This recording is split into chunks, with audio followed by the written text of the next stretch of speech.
যখন bird flu শোনা যায়, যে মুরগির বিষয়টি, খাওয়ার বিষয়টি উঠে আসে, এই বিষয়টি নিয়ে কি বলবেন? আমাদের বাঙালির যে খাবারের রান্নার যে প্রসেস হয় না, সেটা খুব সুন্দর। সেখানে দেখবেন আমরা যে মাংস হোক, ডিম হোক, ভালো করে সেদ্ধ করে, বয়েল করে, তারপরে ফুটন্ত অবস্থায় সেইটা রান্না করা হয়। সেই জন্য এটা কিন্তু আমাদের সরকারের পক্ষ থেকেও প্রতি সময় বলা হয়, যখন বাড়িতে মাংস রান্না করে খাবেন বা ডিম খাবেন, ডিম খেলে ডিমটা ভালো করে সেদ্ধ করবেন, মাংস রান্না করলে মাংসটা ভালো করে সেদ্ধ করে ফুটাবেন।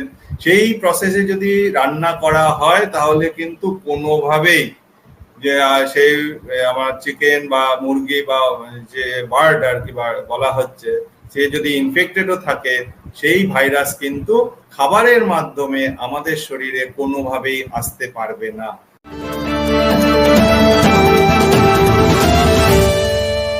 অযথা তার জন্য আতঙ্কিত হওয়ার কোনো সম্ভাবনাই কিন্তু নেই, যদি আমরা খাবারটা ভালো করে রান্না করে খাই।